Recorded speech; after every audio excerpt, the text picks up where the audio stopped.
Stop being a bitch.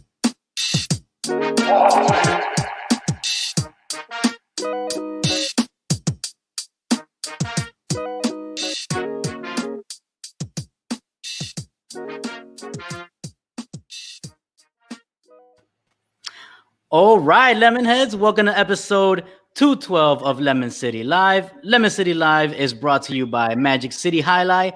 Magic City's 2020 season started May 1st and will run through the end of November. For now, the court will stay closed to the public, but you'll be able to watch all the games in real time on YouTube on the Highlight channel. If you need a sports fix, we highly recommend that you check it out. The Highlight channel also has a ton of other original content to help you understand the game and help you get you more familiar with the players in the league, like Tenard Davis. Get better soon, bud. Just go to youtube.com/highlight channel, spelled JAIALAI channel. It's free to subscribe, and you'll never miss a moment of the action. All right. Haven't done that in a while. Gus, thank you so much for that wonderful intro. This is the Lemon City Live podcast. Happy Hour Friday. It's episode 212. Gus and I are drinking Stella's here. We're twins. Twinsies. Yeah, we're twinning. Oh, wait. There we go. I got to pretend I'm an alcoholic when we do this. There we go. Oh, there it is. That's all right. So it's officially happy hour. This is the Lemon City Live podcast, episode 212. Thank you guys for joining. We hope you stop by, stay a while, participate in the chat. And, oh, look, there we go. We're already getting, what's good, everyone? What's up, Roy? There you go. And as you can see, Tenard has changed his look completely. He is now a I'm not even going to go down there right now. That's not Tenard, but it is the newest member of the Lemon City Live family here. We're really excited to have her join us here. Oh, wait, let me make sure that so you guys know who it is. This is the one, the only Jennifer Chang. Thank you so much for joining us. Hi, guys. Thank you so much for having me. I'm so excited to be here today. Right. There you go. Thank you so much, Jennifer, for joining us again. Jennifer is going to be doing stuff with us here at Lemon City Live. She has an incredible experience, an incredible story, too. We're going to dive into it as well. I think it's really cool. Most recently, she's a recent college graduate. And at the same time, she's a Dolphin cheerleader alumni. Is that the proper terminology? Yes, you're right. I actually was a Dolphins cheerleader for 4 years. And this was my last year, unfortunately. I wish I could still do it, but I want to get more into, journalism. And since I just graduated from FIU, I would like to actually, go out, get more stories, become a reporter, all of that good stuff. But yeah. Is there like a cap? Is there like a maximum amount of years you could be a Dolphins cheerleader? So usually for Dolphins, it's either 4 or 5 years. And I just decided to do 4 because this year I just felt like I did everything that I wanted. I became captain. I did so much as a Dolphins cheerleader that I just felt, accomplished. And yeah. Great. I'll drink to that. There you go. Yeah, awesome. And well, congrats on making it to 4 full years, becoming captain and everything. And now you're gonna get ready for this next chapter in your life, and hopefully, we can help facilitate and help you get prepped up for that. And pretty soon she's gonna be on one of these big networks and all that stuff. Where we're gonna be like, hey, we know her. We an episode with us, Hopefully, no, for sure. We've been covering the Dolphins now for 3 seasons now. So we've watched you in your element. We've seen what kind of passion and drive you bring into that. We know you're going to carry that over into everything that you're going to do moving forward. So absolutely, that's we're sure for that. But now, keeping with the cheerleader story here, our history here that you have, we've had MJ Acosta on the show, who's got cheerleading ties. I think Andrea Ocampo also. Huh? Andrea Ocampo was a former Dolphins cheerleader as well.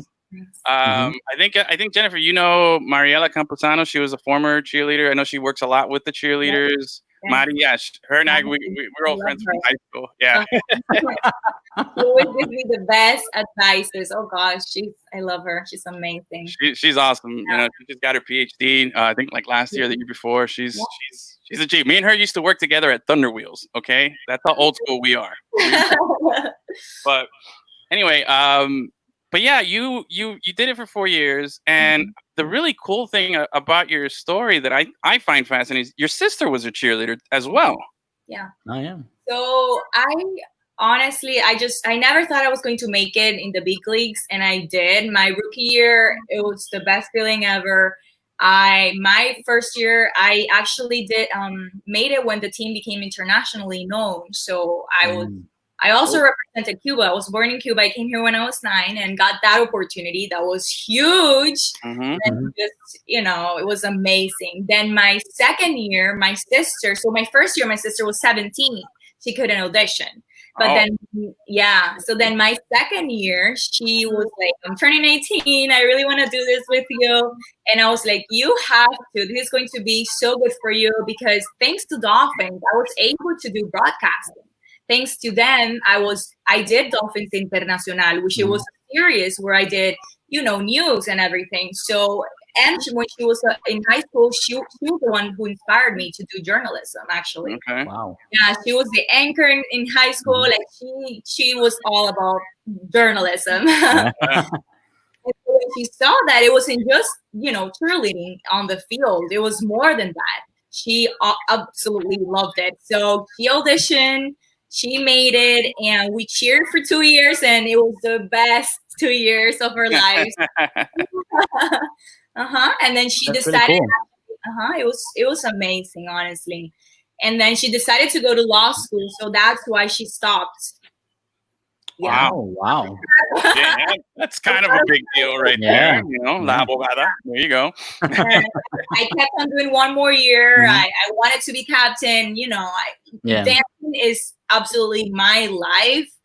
And other than dancing, I would say it's storytelling. I love that. But I discovered it through Dolphins. I didn't know I had that passion. You know what I mean? Yeah. When I gave the Dolphins International News, I was like, oh my gosh, this is incredible. And then my sister and I actually did a YouTube channel together. So okay, nice. Well, what was it about? Like, what did you guys do? We would do like cooking segments, dance show, honestly, anything that we just had in mind. Vlogging, like we just covered everything that we did with Dolphins, all the like traveling events, everything. And so I think what was nice about that was that like every Sunday we had to showcase something on YouTube. We're like, okay, every Sunday we're gonna put something out there, and so we had to be creative. We had to. So it was really good practice. And that's when I discovered, oh gosh, wait, I'm editing videos, I'm producing, I'm writing. I love this. Like, so like Jennifer, you're doing journalism, just study it. So then I decided to go to FIU and do my bachelor's in journalism. Wow. And, well, we're all Panthers here. All the 4 of us, or the 3 of us here are Panthers. Although we got a little surprise for everybody right now. This guy is not a Panther. He actually owes us a bet that he lost here. Hold on, let me get him on here. Guess who's back? Our boy is back. Yeah. I'm not staying on long. I got one on. I'm still not 100%. So I said I'm like 9.8. Yeah. All right. I'll take that. So you see, I got everything. You're looking rugged like me, my friend. That's good. Except mine is by choice. Yours is our new addition to the crew. Hey, how you doing, Jennifer? I'm good, thank you. How are you doing? I'm doing all right. I'm doing all right. I saw that I saw your post or the story. Yeah. And you posted that you had your badge. So yes. I'm new to the family. We're glad to have you. All the help we can get to build a brand is very important. I see that you're a Dolphins. You still a Dolphins cheerleader? I just finished my 4th season with them. Okay. So you're going to be like an alumni now. Exactly. Like Acosta. Like you're gonna do one of her bids. Yeah. She's gonna be the next MJ over here. We're gonna see her on NFL Network or Telemundo or something. Thank you. Yeah. But how you got on, man? I see you got the what is going on with your face, man? Like All right. So, TD, you've been gone for a few weeks and I missed you dearly. So, first of all, I'm really happy to see your face. I'm happy to see that you got some energy. I know you've been dealing physically with a lot of pain. The energy is still not here, bro. Like, I think I overdid it, but continue to tell me about this face, man. Go ahead. So, you know me, I've always had the big beard. I got bored, man. It's quarantine. I'm following the rules. I don't go and, I keep my social distancing. I wear my mask everywhere I go. But every time I wear a mask, it always gets, it's hard with the beard. And it's great. Thanks, Gus. He's making everybody see it. In your face until today, bro. I know nobody's seen my face in years. So, and then today I trimmed it up a little more because now it looks like My Name is Earl. I used to watch that show, so I feel like, if I take off the hat. Look like the guy we interviewed from Chicago. The guy the Mets. The rapper. Serengeti, yeah. Oh, yeah. Definitely. Jay, TD, see, look, everybody's happy you're back, man. TD. Hey. There it is. Hey. Some people are loving the look. Some people are fans of the mustache. Yeah, man. They're being nice. I know they're being nice, but thank you so much again, man, for coming on. I hope you stick around for a little bit. I'm not trying to be rude to you, but we have a guest here, Jennifer, and we're in the middle of she's telling us a little bit about what she's got going on and everything. Not a guest; she's a co-host now. She's yeah, she's a co-host. Yeah, no, she's fam right now. So, but yeah, Jennifer. So again, you were talking about how your sister, got you onto this. Like I said, we're all the three of us are Panthers. TD over here, he's a Hurricane, but he still owes me. He lost the bet that he's got to wear a Panthers jersey. So we got something for you. Yeah. Anyway, but yeah, I thought the whole story with you and your sister joining, I think that's pretty crazy. I think it's hard enough for one person to make it into something like that, but then to have your sister, watch you be inspired by you, like, I want to do that. And then you guys get to spend 2 years doing this together, and you got to travel too. You've been to what is the military bases overseas as well, right? We travel a lot. Yes. Honestly, so for me, I've always, like I said, I've been a dancer all my life, and I knew I wanted to dance professionally. I just never knew which team I was going to audition for. I actually wanted to be a heat dancer. That's what I wanted to do. But then Me too. But then I auditioned for Dolphins and I made it. So I was like, oh gosh, so I'm here. I'm not gonna, risk it.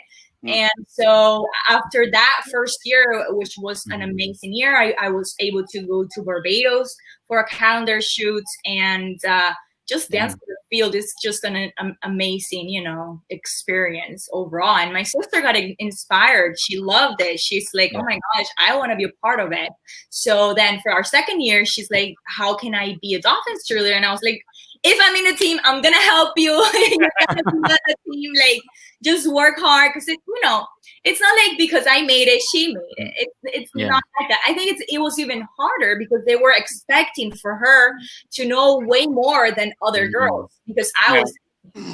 So she it was tough. It was tough on her for sure. So she danced in college for a couple of years, and she was prepping there. And at the same time, I prepped her, and I also at FIU. So before FIU, we went to Miami-Dade College. They have a really, really good dance program there.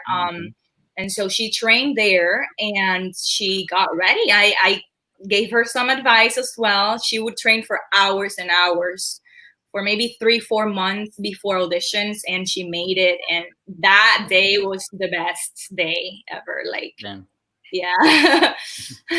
That's amazing. I mean, you got to tell your mom she's got a lot of talent in those genes, right? They're so proud. They're the So Jennifer, your last name? Pronounce your last name Chang? Yes. So I was actually born in Havana, Cuba, and I came here when I was 9 years old. But my great grandpa was from China, and from China he went to Cuba. So the mix is there. I have a different. I could never see that. That's pretty unique. Yeah, I like that. I got an uncle in my family because I'm half Cuban, half Colombian, right? So and it's funny because I have a Cuban uncle that's married into my Colombian side, right? Mm-hmm. And his last name is Chow, and he's like he looks, he looks Chinese. His parents were born in China. He was born in Havana. He speaks like Spanish just like a Cuban. He's got like hola, everything like that. But he's Chinese as fuck, man. Like he hits you hard with that, and it's just you're like. Would that look? A lot of like Chinese people in Cuba. There's a whole Chinatown that actually my great grandpa was one of the founders of, and my family worked there their entire lives in the Chinatown. So it's huge community. I know, it's insane. It's like in Cuba. Cuba, like I want to. Yeah, that's. Have you ever been? Me? No, I've never been to Cuba. Oh, man, not you, man. Oh my. Well, she came when she was 9, dude. So yeah. Oh, that's true. That's right. Yeah. But the face, he's like, that's right.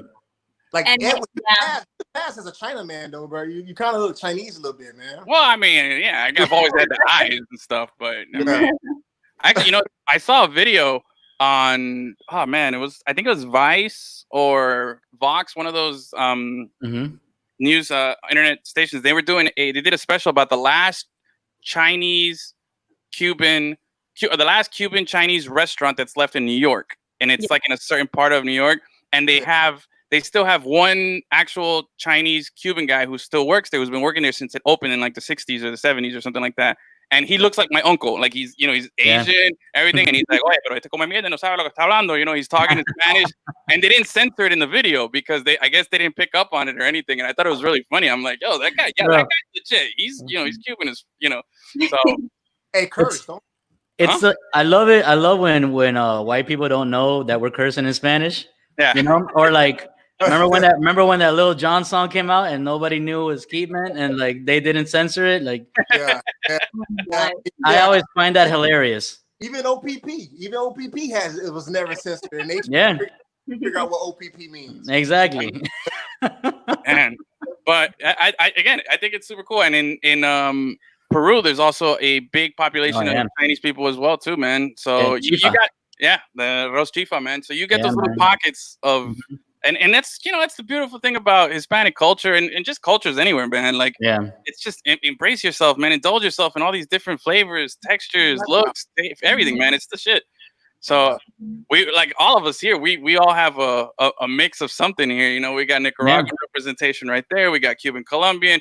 TD's American, but he's got Nicaraguan family as well too. We got the Bahamian. Yeah, Bahamian too. So we got everything, man. We got a nice little melting pot, and that's a beautiful thing, man. That's the stuff that I love to talk about. But America beautiful, baby. Yeah, man. Yep. Absolutely. And this mustache, man, I keep looking at myself, and it's throwing me off, man. I don't know. I can't stop looking at you, man. Like I'm trying to figure out, like, did somebody body snatch you? You know what I'm saying? Like, like Jesus Christ, who is this guy? Man, I was walking. Bro, like, do I like it or do I don't like it? I'm in between. Right? I'll be 100% honest. I hate it. I think it's horrible. I look ridiculous, but I don't have any shame. I'm like, whatever, man. If it gets a good laugh and it makes people want to watch, like, who's that weird guy on the stream? Then I don't recognize him. 2020 had a look. It'd be Edwin, right? Look at the chops too, bro. Look at the chops, man. I gave myself some nice little chops here too. So look at that, man. You look like a 70s picture. I know. I was a redhead for all my cheerleading years. Now I'm a blonde. I'm like, I love it. That's your natural, there you go. your hair color, though. What? I'm sorry? What's your natural hair color? It's brown, but I was like the redhead in the team. Yes, that's right. I remember you being the redheaded during the Dolphin years there. I love it. Yeah, I had red hair when I was in high school, like red, like so red. Then I auditioned for Dolphins and my hair was brown, and then I did something to it and it looked kind of reddish, and they're like, oh my gosh, we love you as a redhead. So I changed it. I've been a redhead for 4 years. So I was like, okay, it's a long time. I need to That's it. Se acabó. I don't know. Maybe I should go blonde. I don't know. I'm already going white, but maybe I should go blonde. Oh no, don't do it. Don't go no further, man. Nah, nah. Destroy Lemon City's image, man. Come on. So Jennifer, you grew up here in Miami. Where'd you go to high school? So I went to Palmetto High School. All right, shout out to Palmetto. Up down Palmetto. That's what's Wait, up. where's That Palmetto? I don't even was know. one of our rivals at South Ridge. We played against Yes, Palmetto. we are. Oh, you went to South Ridge? I went to South Ridge. Yeah. Yep, a Spartan Yeah. baby. In high school, I was always traveling with the team because I was also, a dancer. Mhm. Yeah, So okay. we went to that school all the time.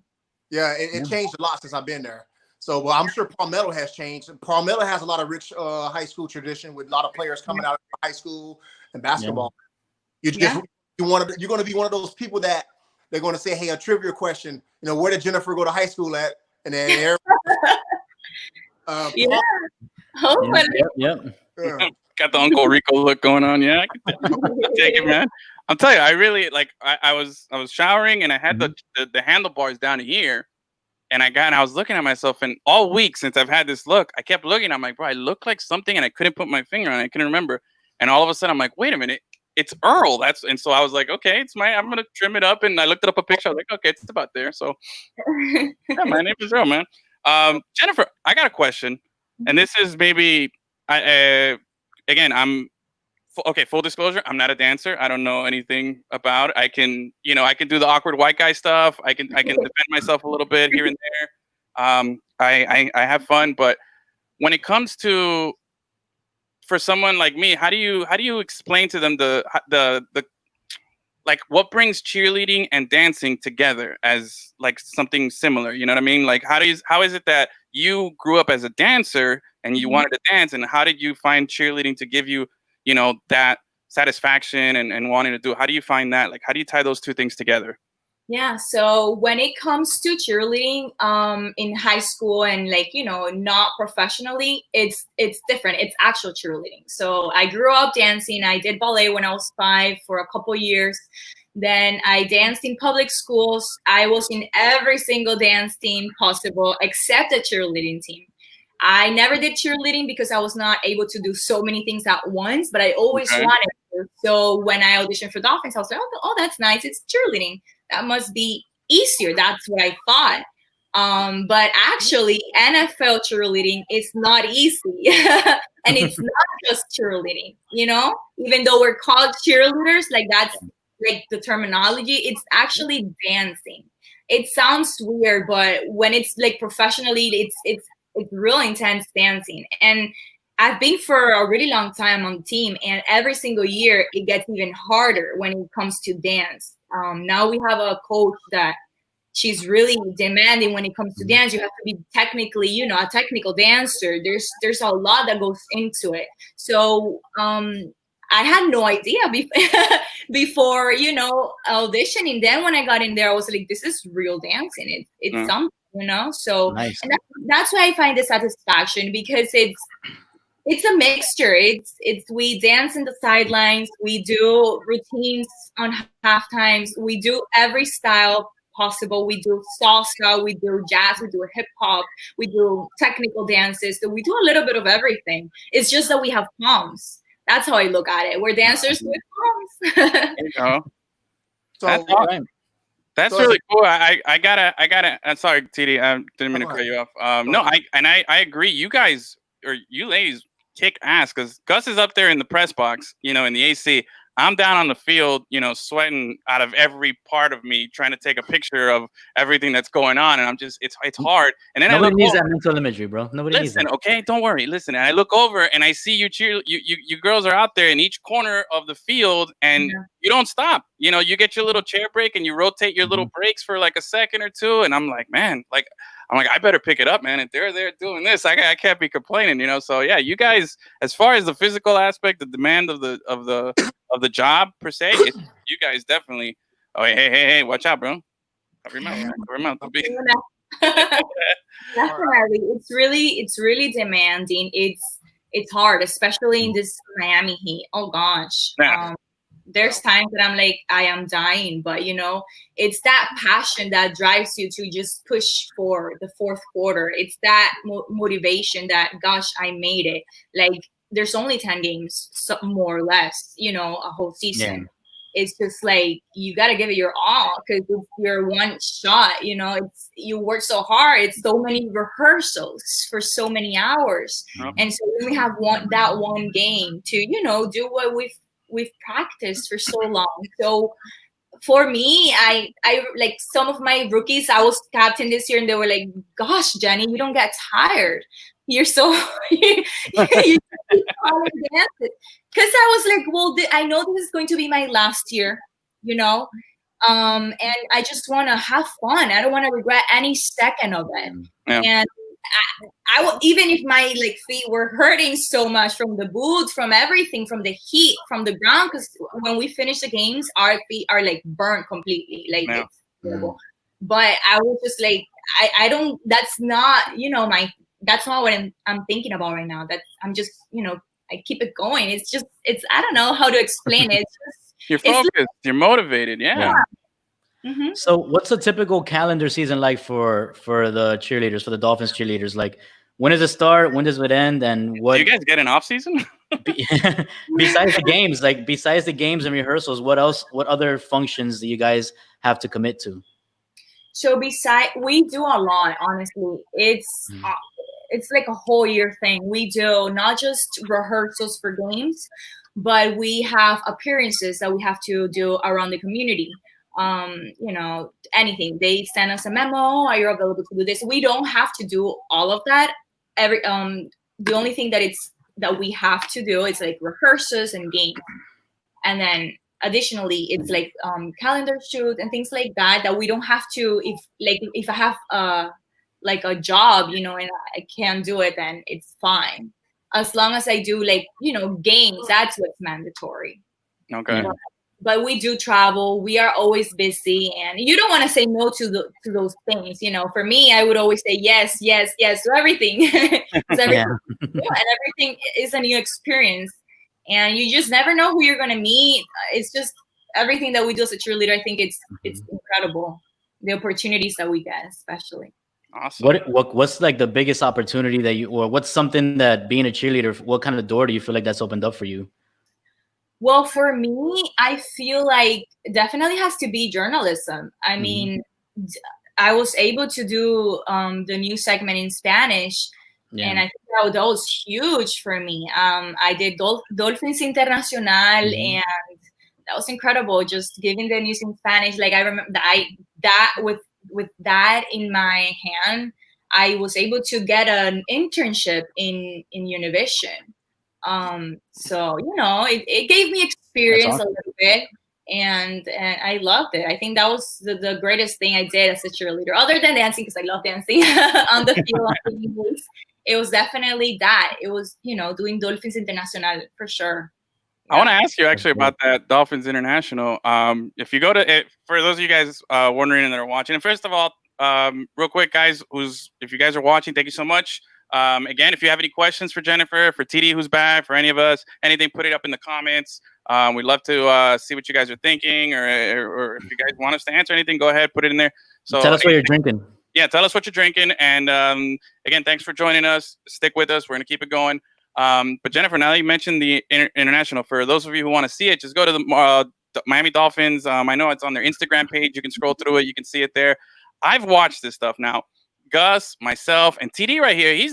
TD, you don't know, but he's one of the hardest working people in showbiz. This man was working for NFL Network, does highlight, is a police officer, he's a father, he does everything. So this guy has been there. But the three of us know, and we have something in common with you, which is all of us here have stood in front of a camera and tried to do those reads that you have to do. You know, how many takes did it take you on average to get through your segments there? Because that's always one of the most challenging parts there is getting through those reads when you're trying to do your package and stuff like that. How did you deal with it? And on average, how long did it take you to get one of those done? Is this for? Oh my gosh! Don't be embarrassed, because I can tell you. So actually, my very first Dolphins Internacional, I remember it was I think it was after maybe like the 9th game, my rookie year. This was like 4 years ago. they were like, "Oh, you're doing this new segment." I was so excited. I was like, "Oh gosh, what is this?" And when I do it, I was so nervous. It took me a while for sure, but I was just nervous. Everything was so scary. The lights, I don't know. I guess it took me a while. Practice. So after that, I was like, okay, I need to, I need to read more, especially in front of cameras, and just, get rid of that shyness in front of the cameras. That was big time, and I feel like not just that helped me, but my YouTube channel that I had to be in front of camera, like that helped me so much. But it took me, especially the first one. Yeah. See, we've all done our videos, whether we're at a game recapping what happened and stuff like that. Funny enough, one of the ones that always sticks out with me is one that Gus and I did after the cheerleading calendar reveal fashion show. Yeah. The first one or the second one that we did? I think it was the first one, because this was a while ago. The first one that we did a few years ago. And I think this is the one where you guys all came out with the different countries. And I know you came out with the Cuban. Yeah, that was that. Yeah, awesome. It was really, really cool. And again, Dolphins cheerleaders, they always do it big. They always do it great. It's a great, and it was a great time. But afterwards, we had shot a bunch of B-roll. We had shot interviews with some of the cheerleaders that were available to us. We had all this stuff. Yeah, Adriana. Was it Paige? Was that her name? Paige, yeah. And so we had all this footage, and then I was like, all right, Gus, I need you to stand in front of Hard Rock Stadium, and we're going to do our little outro. I need you to just kind of recap what happened here. I remember I counted on my phone because I was recording it on my phone. He had his microphone and everything. We did something like 30-something takes. Yeah. I had like 30 different video clips because Gus would eat up a word at the end, forgot to say something, or something would always happen. You know what I do remember from that time is that in one of the first few takes, I got it right, but we didn't record it correctly. So we had to do it again. And then 20 takes later, like... Oh my God. So we've all been there. We know how it is, and I'm sure we'll continue to be there. It's a funny thing. So that's why I thought that was something neat that we all had in common here, because I've seen your videos, and you nail it. You nail those Spanish ones on point.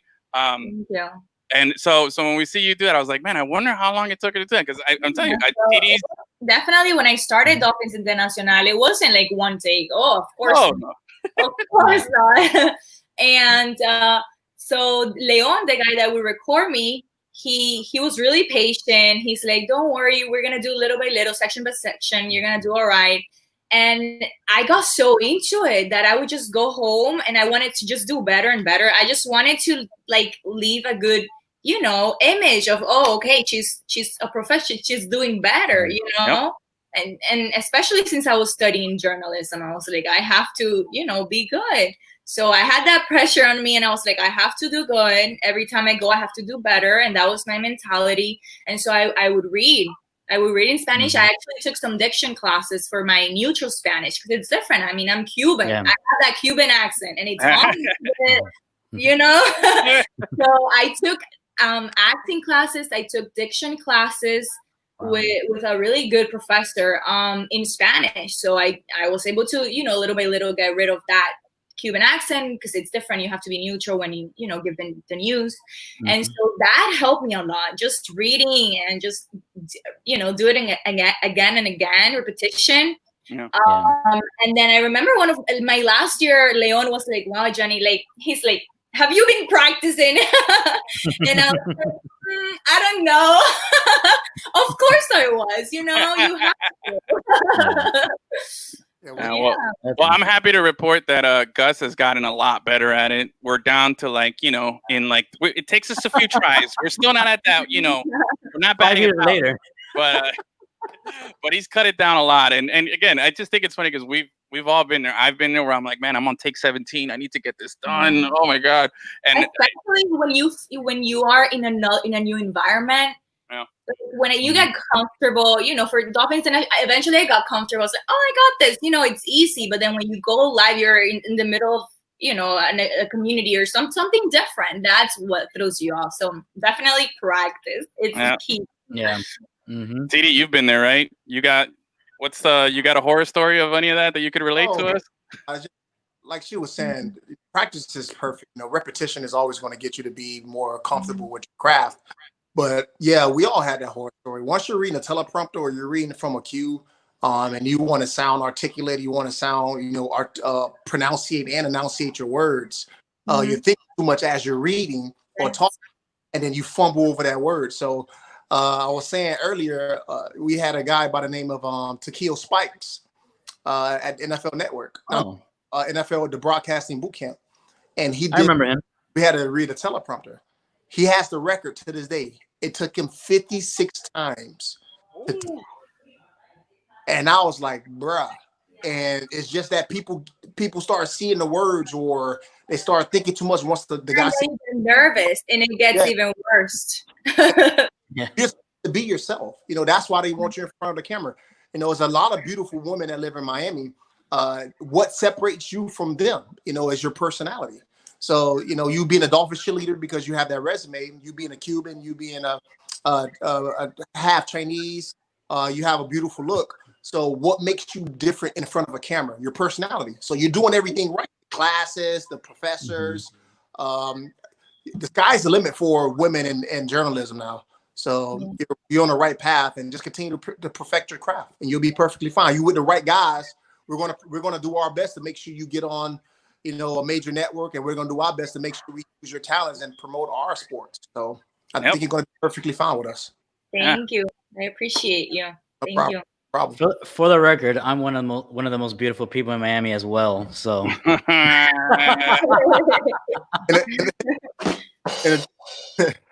hey Gus, I'm always on your side. You're very I'm on the sauce, baby. You're very handsome. I mean, I'm not gonna say much about my looks. It's already known how great I am. But anyway, this episode isn't about me. We're gonna get back to asking Jennifer a question here that I had. Ask Jennifer a question. Do you watch MMA, Jennifer? If I watch what? Do you watch mixed martial arts, MMA, UFC fighting? So I don't. I want to get more into it. For sure, my dad does. He was a judo player fighter in Cuba. That's cool. All his life. So when I was little, I actually learned a couple, moves. You would say. Wow. Yeah, I was really into it when I was little. I was a tomboy. I loved all sports, dancing, and he taught me a lot. And so it's always been, an interest of mine. The reason I asked, because I was thinking, I don't know if we touched on this topic yet, guys, because I'm coming in late about the Masvidal and Usman fight. So I didn't know if you were going to watch it, but that's going over your head right now because you don't watch MMA. So, well, if you want to start watching MMA, tomorrow night is a great time to start because the main event is Jorge Masvidal versus Kamaru Usman. Jorge Masvidal is from Miami, right? He's a Cuban American, and so shout out to Jorge Masvidal. He's one badass. Yeah. I wanted to get him on the show. I text my agent. Y'all guys asked me to text him, so I texted him and said, what chances do I have getting him on our show? And my agent said, small. So get ready. So he's getting ready out there for the fight already. But maybe after the fight, once a little recovered. Interviews, to be honest with you, like leading up to the fight, like he was fighting, he was promoting his new channel on I think he has I've seen it. Yeah, so I don't think he did any kind of sit down interviews. So but once he wins tomorrow, I'll definitely throw our bone in there and use my connections with him to see if I can get him on the show. Awesome. That'd be dope, man. That'd be dope. Hell yeah. Man. Speaking of future projects, Jennifer, why don't you tell us a little bit about what it is that you are going to be working on with us here at Lemon City? So like I said, I love storytelling. I am a fan of just being out in the community and just, getting stories. I love not only reporting and being in front of cameras, but I love editing. I love it. I wish I knew more. I want to, eventually learn more. Right. So I honestly just showcasing some of the athletes, what their struggles, what they've been through, it's hard to make it. Like it was hard for me as an athlete, as a cheerleader. So I'm really interested into doing stories like that. And so, athletes, community events, things like that. So I think the term in the TV is called features, if I'm not mistaken. Exactly. Yes. Yeah. So that right there is pretty big. If you can be able to tell a story, and the editing too, you touched on something that's very important. Editing is what brings people to like enjoy what you're doing. The way you slice it up, the way you put it together, the B-roll, all that stuff. If you master that on top of the storytelling, like I said earlier, the sky's the limits. So I think that's really cool. And hopefully we can use your talents with our stuff too, so you can practice on all that. Yeah. Now, Jennifer, sky's the limit though, but you got to have some goals. What's your dream here? What's your give me your big goal here? Like where do you see yourself? What is it that you're striving to? I am a big dreamer, and I just love the arts so much. I see myself not only reporting, for a big newscast, obviously, but if not, just creating documentaries for Netflix, something like that. Okay. I would love to, be in that industry for a while. Like I see myself working, broadcasting, documentaries, things like that. Yeah. Nice. Now, what about, I always love asking these type of questions. If you had to choose one though, if you can have a successful journalism or broadcasting career or a successful dance career, which one? Well, I feel accomplished with my dancing career. I feel like I accomplished the best. Top. I became a Dolphins cheerleader. I danced for the NFL professionally, and I feel like I did it, and I feel accomplished. And I'm like, yes, now I am ready to do something else, to do another passion of mine. That's how I see myself. Like I do one thing, I accomplish it, I move, and I do something else. On to the next. I love it. Yeah. Great. It's gonna be awesome. Speaking of documentaries, has anyone seen the Walter Mercado Netflix one? I'm like dying to watch this. Walter Mercado is on Netflix. You haven't seen it? Yes. It's called. I think it's called Con Mucho Amor or something like that. They did a whole documentary about Walter Mercado. It looks interesting. Awesome. Yeah, I have to see that. Yeah, I think if as a Hispanic kid growing up in Miami, you know who Walter Mercado is. So I think I think it's crazy because he's not even. But I can continue to listen to what you guys are saying. I don't know who this guy is, but continue though. Oh, okay. Like I knew what y'all was talking about. So every child in Miami, and I'm a child from Miami, so I don't know. Really. He looks like he's he's a psychic that's always on the Spanish TV and the Spanish news. He's very Liberace. He's got like Spanish TV. We didn't watch Spanish TV coming up. Oh, that's the thing. This guy transcended. I'm sure if you see him, you'll be like, oh, I know who that is. This image, I probably recognize him. I probably never watched him though. But continue. I'm sorry for interrupting. No. They made a documentary, and he's kind of like a cult legend in Hispanic culture. And Yami saw it. So Yami, was it good? Just tell a little thumbs up, thumbs down. What'd you think? No spoilers. Although the story's told already, but I mean, anyway. But anyway, it's interesting. It's kind of like a little cult hero of Hispanic culture down here, and it's somebody that a lot of people, especially down here, grew up watching. So, and it's an interesting story. He has a very, very interesting story. It brings you back as a child seeing the picture. Yeah. Very nostalgic. Especially in Miami, see like certain landmarks and historical areas. Like, man, I remember that. So check it out. Yeah, man. So, but anyway, Jennifer, thank you so much for sharing your story with us. And again, we're super excited to have you be a part of the team here. We know you're going to succeed. I'm not even wishing you the best. I know it's going to happen. You have the right attitude, the right desire. And, like he said, work on those things. You show that you have the ethic and the drive to get better, doing those things on your own, just so you can do what you're doing. Gus hasn't taken any acting classes. He didn't take any pronunciation classes. He's still trying to wing it. You know what I'm saying? So I know that with you'll be on the right place. Doing great. Thank you so much. Thank you for believing in me and just, having me here. I'm excited. Well, the door's always welcome. So the door's always open. So you're always welcome to join us whenever you want on the show, by all means. And we look forward to once all this quarantine stuff is lifted, that we can actually get together and do some stuff. You know, maybe you can teach me what to do with my hands when I'm dancing, so I don't look so bad. You know, because I kind of do this a lot when I'm doing it, and it doesn't work. A pair of palms. Or sazon with my dancing. I don't know. But again, Jennifer, thank you so much for joining us. Again, have a great one, and we'll be in touch. We'll be hopefully once, like I said, once this whole thing ends and we can get back to some normal. I'm really excited about what we're going to be able to do working together. It's going to be a lot of fun. So thank you so much for joining us, Jennifer. Muchas gracias. Thank you. Bye, guys. Thank you. Bye, Jennifer. Take care. Bye. Thank you. You too. All right, that was the wonderful Jennifer. Thank you so much. Let's give her. Wait, hold on. Let's give her a round of applause. There we go. And just, so everybody knows. With me, because I'm starving. I haven't eaten yet. So. Y'all better smooth me up, too. Tell me how awesome I am. You are awesome, TD. Hey, we love you, bro. Hold on. TD is so awesome that we had to eliminate everybody else just to have him here to tell him how awesome he is. Oh, seriously, my friend. We're so happy that you're back. We've missed you. We haven't seen your face in a few weeks. You are.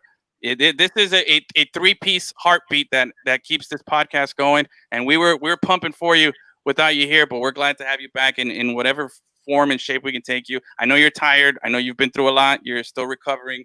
So if you're hungry, go on and eat. Thank you so much for being here, bro. And we hope to see you back on Tuesday because we have MJ joining us on Tuesday. So I'll make sure I'll make it my more priority. I'll look more presentable too since she's coming on.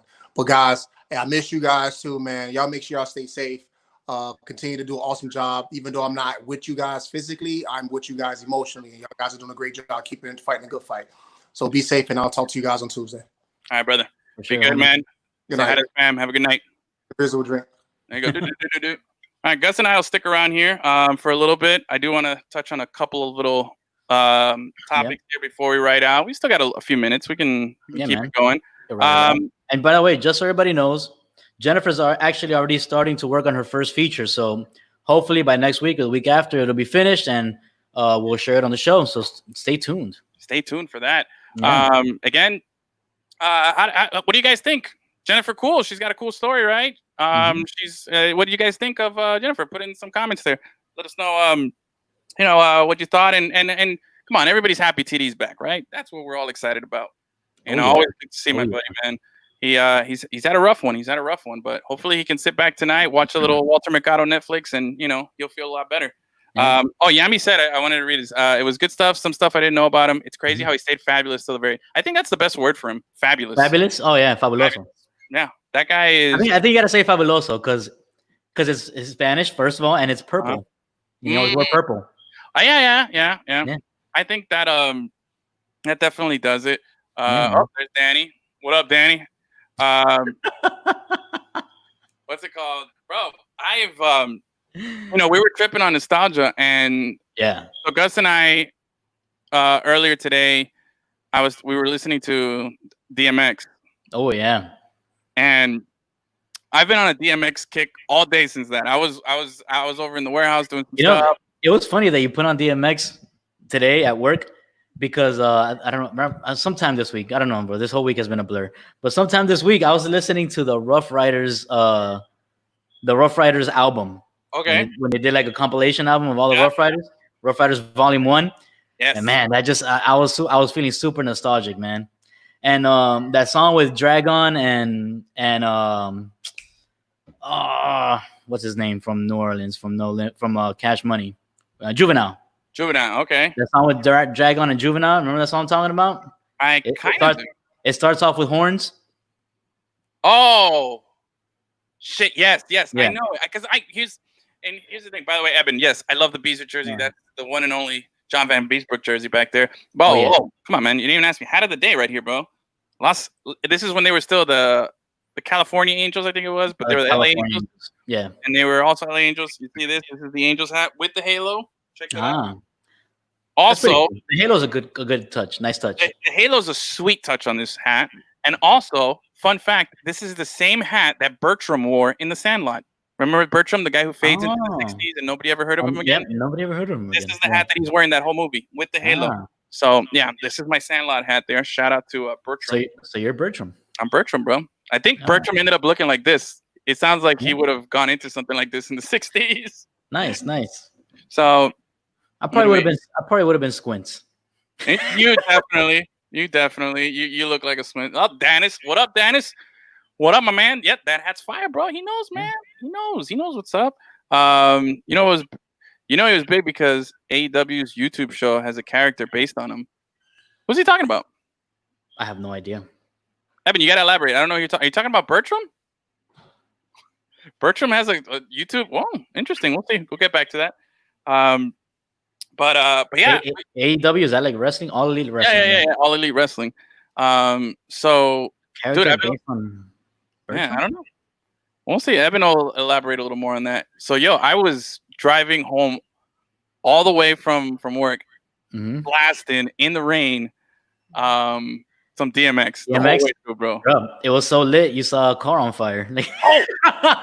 It was crazy. So no, I didn't. No, it gets crazier. Get this. I didn't see a car on fire. I didn't. What's crazier than seeing a car on fire? Seeing 2 cars on fire. That's right. That's what I saw.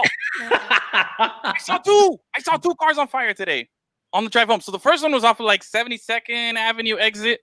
Oh, Walter Mercado. AEW has a character based on Walter Mercado. That's pretty dope. Oh, Evan, put the name in here. I gotta pull it up. I gotta see what this guy looks like. Yeah.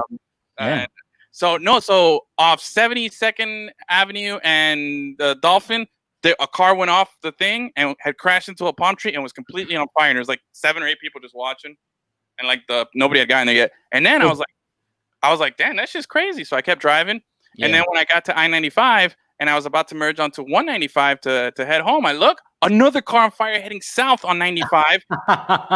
Flames everywhere, smoke all over the place. I was like, holy shnikes, I've never seen 2 cars on fire in one day, bro. Insane. So what is there something more Miami to crash into than a palm tree? Oh, what's something like, if you had to guess, like if somebody says, oh, this car crashed into this, what city is that in?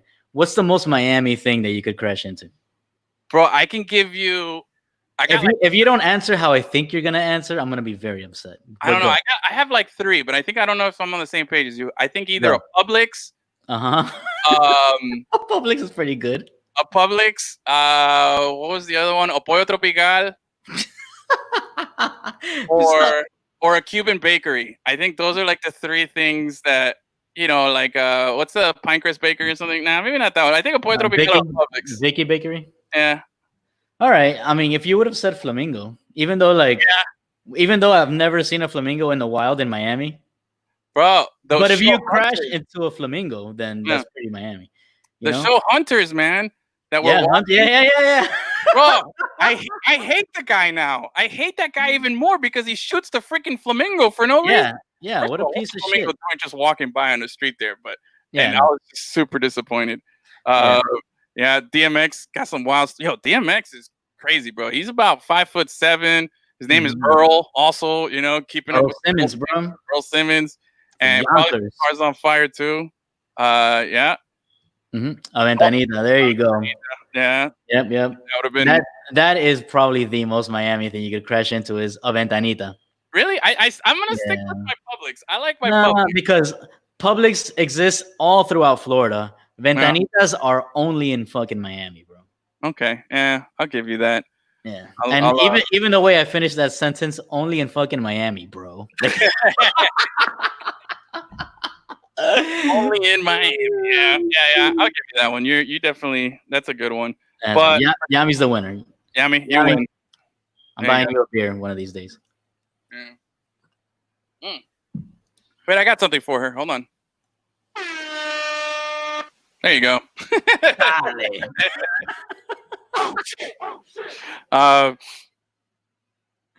So anyway, I was bumping that DMX, and I'm like, shit, man. Then I got home, and I was like, I'm gonna keep bumping it here in the house, man. I was, X don't give it to you. You're gonna give it to you. I was doing all that stuff good, and it's weird because Pablo mentioned something today. He's like, man, hip hop he's a Colombian guy who wasn't around for any of this stuff. Yeah. But he's like, I like the old stuff because I could understand it better. And I thought that was very telling. Like a lot of this hip hop now, it's a mumble, it's a weird auto tune, it's a lot of everything except what the guy really sounds like. You know? Yeah. Like, but whatever, man. If people want to express themselves however they want, yeah, I'm not gonna knock. Who am I to say? But I was I just saw The Car on Fire, the second one, right? And I'm like, damn, bro. And then this song came on from DMX, and it had a couple other people featured on it. And then all of a sudden I heard somebody who's I haven't heard in a while, and I was like, damn, I remember this guy whenever he would pop up in a song back in the day, like distinctive voice. Yeah. Distinctive voice. But everyone would pop off, man. Like that's like that guy, there's no way that guy can get into a song without making an entrance just the way he sounds. Yep. And it was Ja Rule. So Ja Rule, you don't like Ja Rule? But man, bro, what was the name of the song? Hold on, I was jamming to it, and all of a sudden, towards the end, like Ja Rule comes on, and he's like, doing that weird thing that he used to do. I was like, damn, that shit was tight, man. Is it a DMX song with Ja Rule? Yeah, hold on. Where is it? Ja Rule was like diet DMX. It was a feature. It was Grand Finale was the name of the song. It's DMX, Ja Rule, Method Man, and Nas. And Ja Rule has no business being with those three guys, man. I know. Ja Rule. I know Ja Rule right now. We probably look at him like, from the Belly soundtrack. Is that what it's from? Oh wait, sorry. Yeah. From the Belly soundtrack, maybe. Yeah, Belly, that was another one, man. See, Dennis knows. Belly's a classic. Yeah, bro. Dennis is an OG. He's an OG. But no, it was funny because I'm listening to it, and I know Ja Rule right now is kind of like a joke in a way, because he's. Bro, that guy was always a joke. He was a joke from the beginning. See, I have a funny story. No, I never liked Ja Rule. I have a funny story about Ja Rule. Okay. So back in that era, I was really into hip hop in the late 90s, right? Mm-hmm. And I would always buy, hip hop albums. That was my thing. I'd go buy a CD of whatever, whether it was Nas or DMX. Busta Rhymes was my shit. Busta Rhymes back then. So one day, I don't remember if it was my birthday or Christmas. I get a gift from my mom. It's obviously a CD. I open it up, and it's Ja Rule. Right? I'm like, Ja Rule. I'm like, okay. I'm like, why would she buy me Ja Rule? Like, I don't bump Ja Rule or whatever that shit. And I asked her, I was like, Mom, why'd you get me Ja Rule CD? And she's like, oh, I don't know. I saw it. I thought you might like it. I was like, oh man, shout out to the moms right there. Just goes into the hip hop section of the Best Buy probably. Yeah. And she was like, let me see what's like in the front. What's featured in this section right now? That's what I'm getting my son. Ja Rule? It was that Veni Vidi Vici album. Remember that one? That was the first album, yo. Yeah, that was the first one. So, okay, I know you're gonna come off as the music snob or the hip hop snob here, and you're not gonna like Ja Rule, but I'm not gonna pretend in front. No, I liked him back in the day. I thought his shit was cool. Then I grew tired of it. It was kind of a shtick. It was for the time. It was cool. I mean, and he had bangers, man. He had some dope ass songs. I can't remember the names of them right now, but he had some good jams. But too many love songs, bro. Too many love songs. But here's the thing. There was a song on, and this is how you know you're old school, because back in the day, Gus and I, we had our whips, and we had those aftermarket speakers, subwoofers, and a plexiglass box or a bazooka. Yep. 212s in the back of my Jeep Cherokee, baby. You were rocking. I had the 210s with the two kicker 10s and the plexiglass, and I had in my Mazda Protege. I was killing it in that shit. Nice. I was like, yeah, cool as fuck I had a JVC CD deck, right? Mm-hmm. But this was like the first one of the first cool ones that came out. Man, I'm trying to see okay, so it looks like this, right? Yeah. It looks like this when it's off. It looked like that, but you would touch the screen and the thing would lift up, and then like the keypad would come out underneath, like the buttons would come up. Yeah. It was super cool. It was called the Chameleon. And I was Nice, like, nice. this was tight. So I pushed the little button, come out, slide the CD in there. Yep. And I was jammed to Ja Rule. There was a song on that Vina Vita Vici. I think it was like the 4th track. Mm-hmm. And that was the song that always, like, I knew if the volume was 19, right? Like, let's just say I turned it up to 19. I knew I could listen to that song on that max level. If I put it up to 20, one notch more, as soon as the bass would hit in that song, I don't I don't know if you remember the song. It would go dun dun dun dun dun dun dun dun dun dun dun dun dun dun. Boom. It had like this long, hard ass bass line. As soon as that first dun dun dun dun boom drops, if I had it on 20, it would boom. My speakers would stop, like the fuse would blow out on my amp, and I was like, I'm out. So I would always. And the thing was, if I was listening to something earlier and I had it up a little higher, and I'd forget, I'm like, oh shit, it's about to hit the part, and I'm trying to like lower the thing. It would hit, fuck, damn, I lost it. You know, and I'm trying to look cool driving around Ocean Drive. Oh, bro, you had some fugazi shit, man. Yeah, bro. That's what happened, bro. It's all good. Ja is our generation's Drake. Yeah. Yeah. Too many love songs. Although I like Drake too, man. Fuck. So I'll fuck with both of them. But I gotta admit, Drake is much more talented than Ja Rule. Yeah. Ja Rule's. I'll give you that. And I think definitely Drake has way more achieved more commercial success and popularity than Ja ever had. I think Drake. I don't know. Correct me if I'm wrong. I think Drake is the all-time selling hip hop artist. Might be. I think. But it was funny because I obviously I'm a big rock fan. I listen to rock is like my number one music, I guess you would say. But I grew up, especially in high school, with a ton. All my friends, pretty much, except for a couple, most of them were all hip hop guys.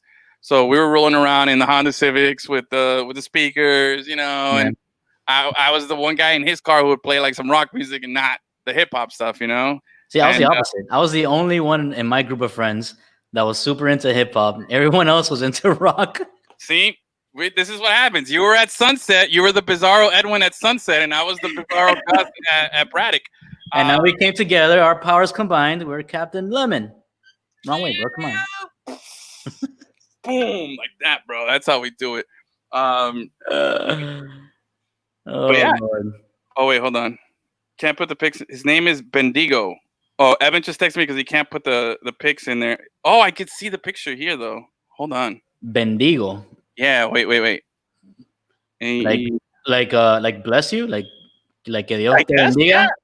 I guess so. That's what it sounds like. Let me see if I can pull up a picture here that I can. Nice. That's funny. Yeah. Is that what it is? Bendigo? Bendigo, yeah. Yo te bendigo. Yeah, he sent me a picture. Let me see if I can. Yeah, just Google it. But what were we talking about? Yeah, man. So it's funny that you and I were in opposite situations at rival schools. I'm telling you, dude, it was crazy like that, man. Hold on, let me see. Is this it? Can you see it? Oh, look at that guy. Yeah, dude. Bendigo. Is that John Cena? I don't know. Why would John Cena be at AEW? Is he still part of WWE? Yeah, you're right. But he does look kind of John Cena-ish, though, right? In that picture? Yeah, a little bit. A little bit there, huh? Another guy that can't rap. I think it's funny that he was even like a hip-hop guy to begin with. You know what I mean? Yeah. That was always weird. Wait, hold on. We got some comments here. I'm sorry, but as much as many people don't like him, he's definitely much better than John. Okay. Let's see. A lot more moolah, too. It's Kanye West, Jay-Z, then Drake. Fuck Kanye. Get out of here. For highest paid. I'm pretty sure Jay-Z is a lot richer than Kanye. Yeah. I'll take Drake over both of those right now. I don't like the other two anymore. Garbage.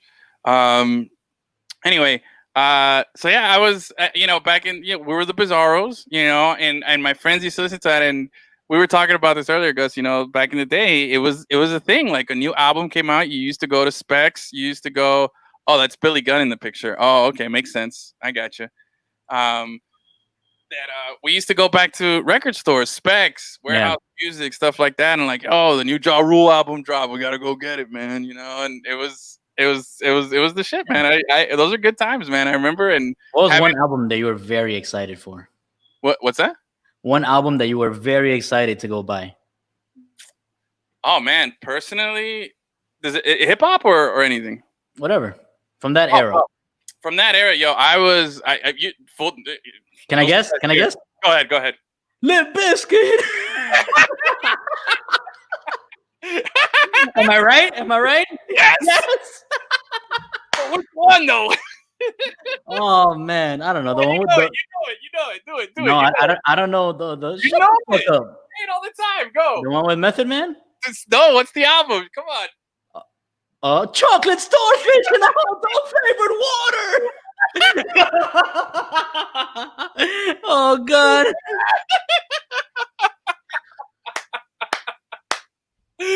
That's the.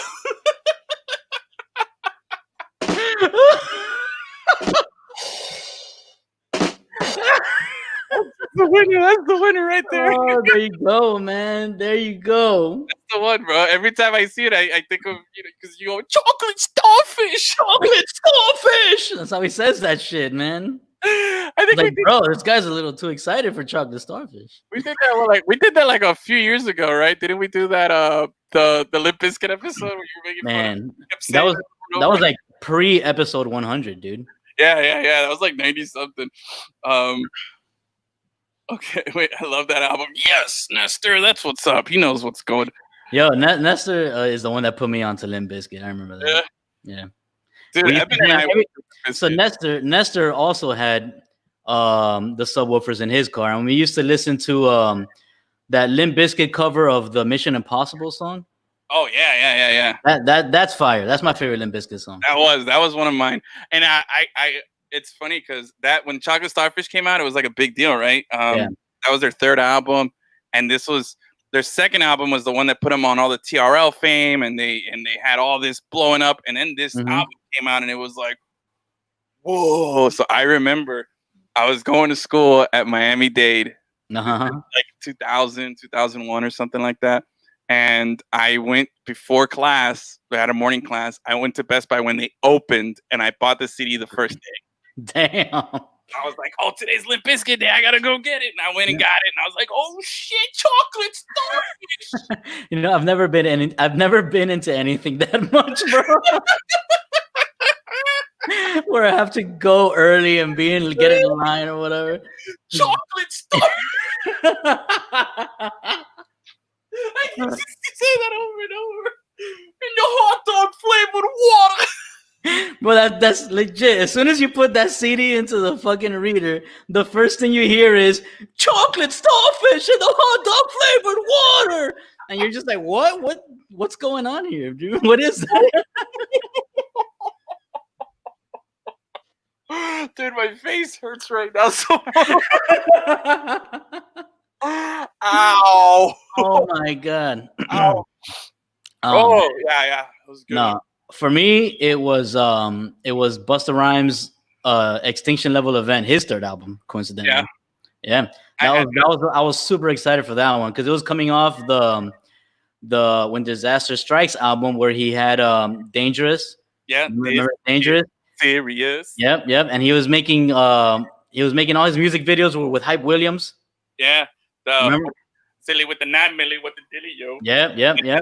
They had that weird animation and shit. Yeah, bro. Yeah, I'm big Busta Rhymes. On that song, was that the one with Give Me Some Mo? That album? That album, yeah. Extinction Level Event had Give Me Some Mo. And then it had, one of my go-to karaoke songs. Oh yeah, you know all the. I can't. Oh yeah, bro. Yeah, that's what, I'm proud of that. I'm proud of karaoke that song. I would too. I would too. If I could do that. That album had a banger of a song. The one with Janet Jackson. Oh yeah. Everywhere. Gonna make your body wet. Yeah. Man. And that video was crazy too. I remember I saw a meme that said that Busta Rhymes music videos look like they were filmed inside of a cheese grater. It was crazy because of that Janet Jackson video, man. Yeah, the look and the feel of those videos back in the day were so dope, man. Yeah. But yeah, I do remember getting excited. I think I bought Chinese Democracy, that famous Guns N' Roses album after like a 12-year hiatus. I think I got that like first day. I didn't go in the morning though. I think I went in the afternoon. Trying to think of what else. I feel like I'm forgetting one. But hold on a second. What is all this? Oh, my apologies there.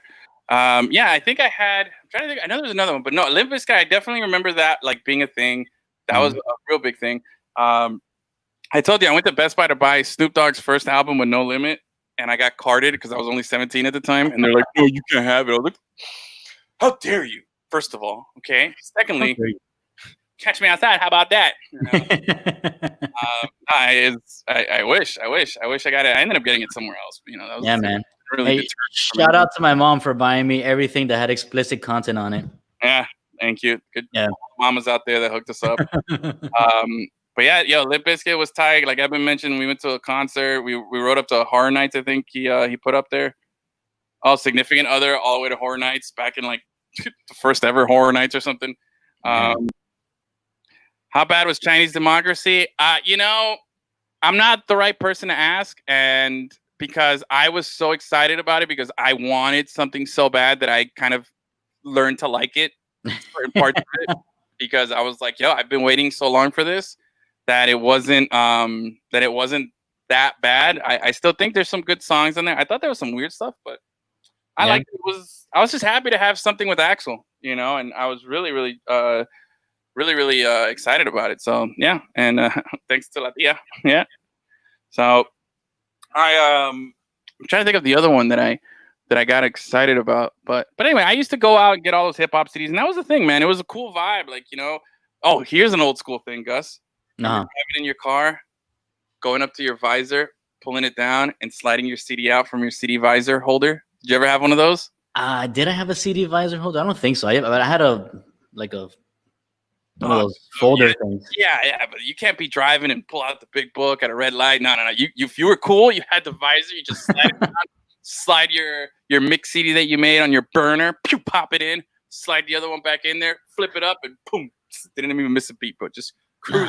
I think I had a 6 CD changer, so I didn't really need to be switching like that.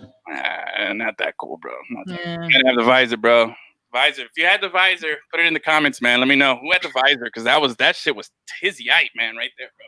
Actually, no, my I remember my CD player in my car also played MP3 CDs, so I just put a bunch of fucking music on one CD. MP3 CDs and MP3s was something way after the fact. Like for me, at least for me, like that era was definitely strictly CDs. MP3s hadn't even come out. It was like a few years later. You know, that was. I mean, you're a couple years older than me. Yeah. Oh, I looked really cool with my visor and my Ford Focus. Right there. Yeah. Hell yeah, man. He had it. Dennis had it. Nah, Gus had that big ass CD binder. Yep. Mm-hmm. Yeah. Oh, look, everybody's throwing you out. Gus had the CD binder. Yep. There you go. That's facts. When I had my little sister in the car with me, I'm like, yo, here, find this CD, throw it in there. Nestor knows what's up, man. He had the visor too, man. Yeah, Nestor had a sweet Celica back in the day. Oh, sweet Celica. I remember he was stationed in San Diego, Temecula or some shit like that. Okay. When he was a Marine, and he came back when he finished his time, and he came back with a sweet white Celica, nice, with the California license plate, and his subwoofers in the back. That was nice. That was nice. Oh, I enjoyed riding around with my cuz. I didn't know Nestor was a vet like myself. Here, bro. It's for you, my friend. Oh, did you drink? He's a Marine, but you know, it's not as cool as Navy, but you know, good for him. I seem to remember you being hyped up for Blink-182, Take Off Your Pants and Jacket. Yeah, I was pretty hyped up for that. And true story, the name Take Off Your Pants and Jacket, I didn't realize what it said until like weeks later. So I just thought it was Take Off Your Pants and Your Jacket. I never caught the little funny thing, you know? Yeah. And it was like weeks later, I was at the beach with a couple of friends, and I was like, wait a minute. Like, it just came to me. I was like, take off your pants and jacket. Oh, just blew my mind afterwards. So yeah, that's a good one. Evan, he had Leave it to Edwin, bro. Hey, bro. Edwin, he had the CD changer. I do remember Evan's CD changer, and he had the controls over on the left side of the steering wheel, so he wouldn't let anybody touch it. That was a real dick move to do. So it was just like, bro. Driver controls the music, man. That's the rule. He used to have this big ass fucking red Buick Century, and he had he had a gray one, a smaller one before that, but he had this big red Buick Century, and that's the one where he had the little CD changer on the side, and I was like, hating now because I couldn't touch it. Camp Pendleton. Oh, there we go. Iraq money. Iraq money. Yeah, I know about that Iraq money, man. U.S. much love. All right, appreciate it, man. We see all the military. We all get along. But yeah, dude, the visor was legit, man. Those are good times. I wonder, man. I wonder what this generation right now is gonna have that's gonna be like that. You know what I mean? For them moving forward. Yeah. I don't know. Your brother Danny. I know if you're watching or you're listening to Gus talk there in the same house. But Danny's an interesting one because he's that generation. I don't think he's ever done the CD thing. If he did, it was very early, you know. Because he did. Well, maybe because his car has a CD player. Yeah. You're kind of forced it. Cars now don't have CD players. No, they're all Bluetooth or auxiliary. My last 3 cars haven't had a fucking haven't had a what's it called a CD player. Yeah. What's Zach saying here? Put your balls in your beer. $12 to the person who's man enough. Nope, not gonna do it. I already finished my beer. Yeah, I'm about to wrap up. Oh, you know what? I do remember buying that Black Tide album because it had a shout out from my man Zach right there. And my God, is that Zach from Black Tide? Yeah, Zach from Black Tide. He used. If you look it up in that Black Tide CD, it said shout out to Edwin along with everybody else. But I was in there. Made me feel real good. I've never been dedicated to. Thank you, Zach, for that. Appreciate it. When I was younger, I used CDs. Yeah, I think CDs. He probably caught the end of it, but he never shopped for a CD. Danny, did you ever go out and buy a CD? Like, did you ever look forward to that? You know, I don't know if he had that. Meteor. Oh wait, there it is. Meteor was the first CD I ever bought. Okay, little Linkin Park. There you go. Hi, man. There you go, Zach. See, Danny actually bought some CDs recently, and I remember when he bought them, I was like, "Why did you buy them?" Yeah, he bought Kendrick Lamar's last album, the Damn album. Yeah. And Jay-Z's last album. Wow. Yeah. Oh, but that's different, yeah. I think he bought it just because he wanted to have it. Like a collector's kind of thing. See, I'll go to the mall and I'll go to these trendy stores of like, you know, where all the young people hang out. And I go in there looking like this with my flavor saver. And you don't even have a flavor saver right now, bro. Yeah, this is a flavor saver. No. This is the flavor saver. Yeah. That's technically this is the flavor saver. This is just a mustache. Anyway, I go to these places and I see that they're like trying to bring back audio cassettes, like trying to make it cool, like old cassettes. And I'm like, no, cassettes are not cool. I do think it's interesting that now vinyl has made a comeback in vinyl stores and vinyl. I mean, I have a vinyl record right up there, you know, my autographed Jimmy Eat World. I think that's you got that. Yeah, bro, that right there. I love you, Jimmy. I think vinyl is a cool way to still stay connected, especially if you have like vintage vinyl. I think it's really cool to show off a piece or have like a record collection. I think that's neat. I was very, very proud of my CD collection growing up. I had a massive CD collection. I had a big display with racks and all that stuff. And now I've thrown away all the cases. I think all the CDs are in like a binder somewhere in the closet now. Unfortunately, it never had that lasting appeal as a collector thing because everything is digital. If I want to listen to that Limp Bizkit album, I'm not going to go dig it out of this book and put it in a CD player that I don't have anywhere in the house to listen to. You know, I'm going to go on Apple Music and in 2 seconds, I can play whatever album they had. You know what I mean? Yeah. And I can sync it with my Bluetooth to my home stereo, to my surround sound. And now I got, you know, Limp Bizkit blasting all over the 6th floor here. Yeah. So, look, as an artist right here, buying CDs puts more money in the artist's pocket. Yeah, I think it's it's been tough for the musicians, especially, man, to profit, because now everything is based on streams, and I'm sure the revenues get cut. And yeah, they don't make a lot of money from streams. Nope. It's hard, but I wonder what this current generation is gonna have that they can hang on to. Like I said, I still have all those CDs that, you know, maybe one day I'll pop them back in or something like that. The great thing about owning CDs is you get the covers, like with the art and all that shit that's inside. Sometimes album, your favorite musician. Sometimes those album covers would come with all the lyrics inside, every song's lyrics. That was dope as fuck. I used to love that. I hated when I got the shitty booklet where it had none of that stuff, and it was just like, yeah, oh fuck, you know, you want to fucking little pull out artwork and then exactly. lyrics, and you're trying to read it like because it's going in like real tiny letters. You're like, oh fuck, you know. What is this? I miss LimeWire. Yeah. Because he's smart enough to know that digital media can be taken from you, but physical copies are yours. Yeah. That's why Danny bought those CDs. Yeah.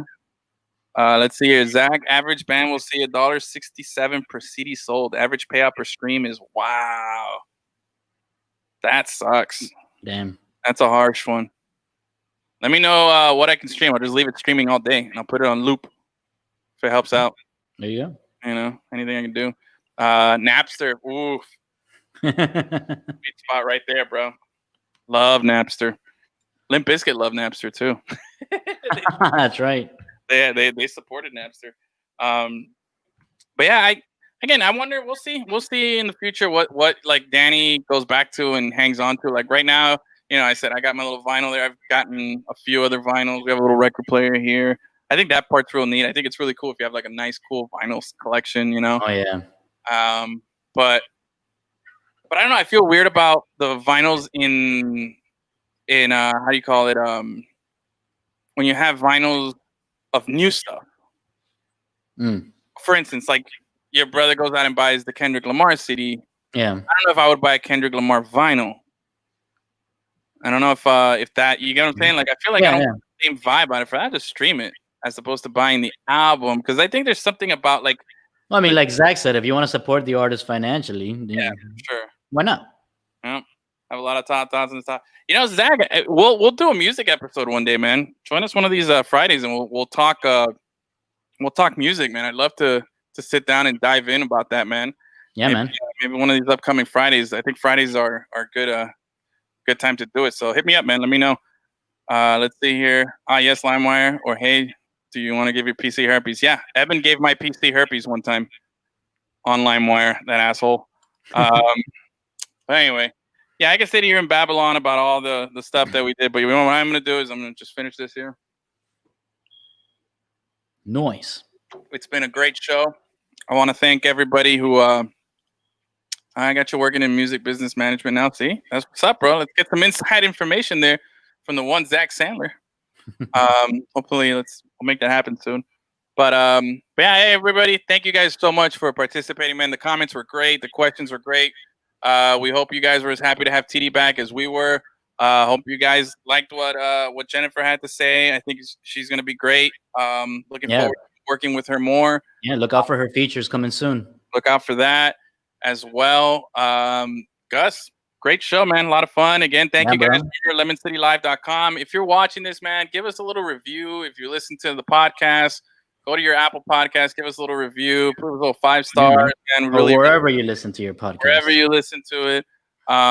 Please give us a little. And if you're watching this stream right now and you're enjoying this and you thought that we were okay, hit the little like button and hit the share button. Just share it in your newsfeed, man. Yeah. Share it in your newsfeed. You don't even have to write anything about it. If you want to write some nice things, like, hey, check out these cool, sexy, dancing, swinging guys. You know, you can do that. Wild and crazy guys. Wild and crazy. You say, check these guys out. You know, that's cool.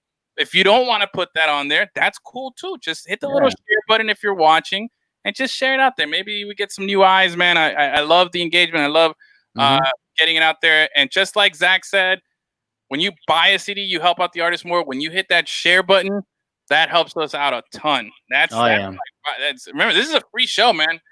It's free content. Yeah. Free stuff here. You know, we put this out of. This is our labor of love. So all those little shares, that's how we get that. That's how we get that payback for it. So if you can share your crazy conspiracy theories on Facebook, then you can share our fucking show, okay? Exactly. If you want to share your political views, you can do it right after you share our show. You know, so you can do both together. Yami, thank you so much. Nestor, good night. Thank you. Thanks, 1970s picture. You got it, You bro. know what you look like in the movie Hook when they're playing baseball? You're like one of those pirates. Okay, all right. Run home, Jack. Run home, Jack. Hold on. Wait. Before we go, wait, where is it? I had a picture that I wanted to blow up here. Is it of a 1970s picture? Kind of. Yeah. No. I should find one. I think there's definitely some out there. But hold on. Where is it? This one? Dude, you gotta have these things ready. No one wants I'm to working on it. No one wants to listen to you search for something. Hold on. Shut up, bro. Bro, this is taking way too long. I'm gonna end the show. No. Don't end it. Don't end it. Chocolate starfish in the hot dog water. Hold on, I got it. Wait. All right, go. Just I want you to tell me what you think. Hurry up, man. It's coming, bro. Boom. What's up? Yeah. Sam? Definitely you. Yeah, that guy. Hold on. Let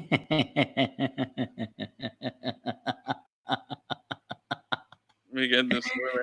Oh shit. That guy's great, man. That actor. I forget his name. Jason Lee. Jason Lee. Yeah, Jason Lee. I definitely got I got the hat hair going on right now, so it's hard. But like when I got out of the shower, it was all like everywhere, and I was like, yeah, I could definitely see this, man. So, there you go. So that's what I wanted to see. By the way, they're doing like a reunion show with all the Almost Famous cast. You ever see that movie, Almost Famous? Oh, I heard of it. Yeah, I don't. I think I saw Almost Famous, but I'm not a big fan of it. I don't recall it too much. That's a cool movie. Anyways, yeah, I gotta check it out. I know they that guy. Who's the guy? Olaf, the guy who does the voice for Olaf. Yeah, the dude from Miami. He's from Miami. Yeah. Really? Yeah. No idea. Yeah, man. Well, anyway, he's been doing these reunion shows. Like he got together with all cast of Goonies and got him on a stream. He recently got another old show from back in the day, and he got everybody together. I can't remember who it was, but anyway, we'll talk about it some more next week. That'll give us something to talk about. Yeah, sure. Hey, My Name is Earl. I gotta go watch My Name is Earl, man. I gotta go catch up on that. I think I got to like last season and stopped watching because I think it ended abruptly. I think it just got canceled. I think that's just thinking of Can't Hardly Wait. Yeah. All right, Lemonheads. Thanks for watching. Yes. Thank you so much. We love you. You send us home, Gus. Send us home. You hit the button.